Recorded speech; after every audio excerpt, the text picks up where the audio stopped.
campaign, for those of you that may not be familiar, called Act Against AIDS. It was just launched about 2.5, 3 weeks ago.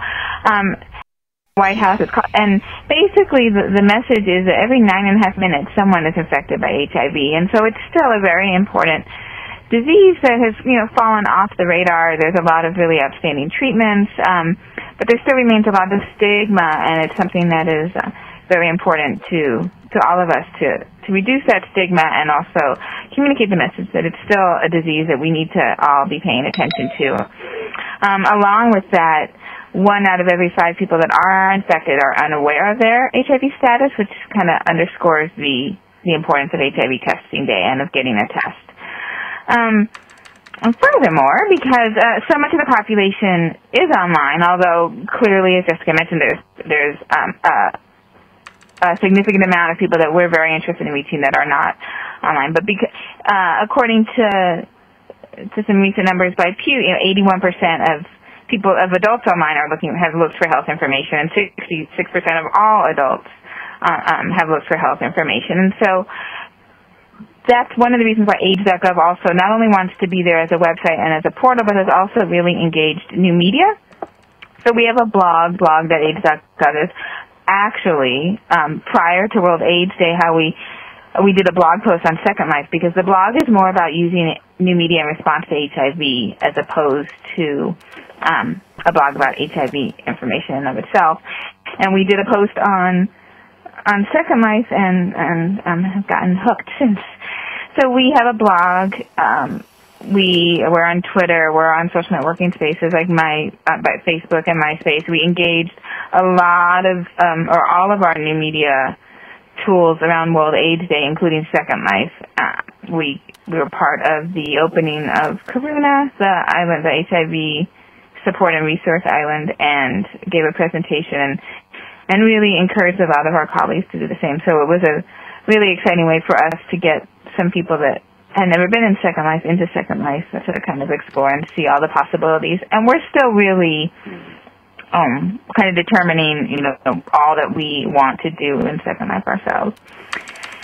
And then because I know this is a mobile panel, in terms of mobile, we help to promote the Know It campaign. So, and the Know It short code. So if you're not familiar with that, it's if you text the word Know It, or in numbers, it's 566948.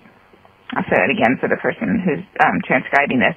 566948. If you send your zip code to that number, within a matter of seconds, you'll receive an HIV testing center in closest proximity to you, and that's based on the CDC database of HIV testing centers around the country.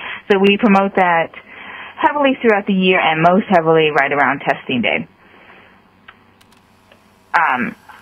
And then, so we've kind of run the spectrum. I started with blogging, Twitter, Facebook, going to mobile phones. Like impeccably mentioned, mobile phones are so prominent now. And then, in terms of what we're doing with community voicemail, actually at the CDC conference a few months ago, I heard one of Jessica's colleagues speak exactly about what she was talking about today, about the peanut recall, and played some of those same clips and thought, gosh, this is also a population that we're really interested in reaching, and a population that we really have a hard time reaching. In terms of homelessness and HIV, I just pulled up those stats, but the numbers, HIV prevalence is 5 times greater in homeless population as opposed to the general population. And again, it was a very important. Oh, Steve Albertson is there. I see. Yeah, shout out to Steve.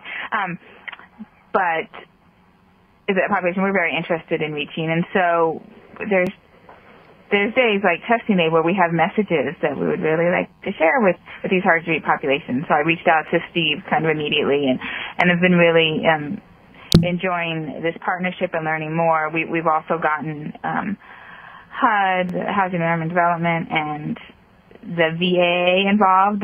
So we've drafted some messages that will go out starting June 4th and throughout the month from, like Jessica mentioned, from the managers themselves because they are so trusted in the community. And there's a lot of HIV caseworkers as well. And Jessica, you can fill me in and probably some of the gaps that I'm missing. but also kind of working through those folks to reach people around HIV testing messages and where they can get a test. So we're really looking forward to this partnership. Hopefully this is one of many. And I'll take one more minute to tell you what else we're doing for Testing Day, because this applies to Second Life. Some of you who might have been in the HIV panel right before this may be a little repetitive. But for Testing Day, we're highlighting on our blog, and we're developing a widget together with the CDC, and it'll also be on our website, a series of videos that highlighting HIV testing campaigns.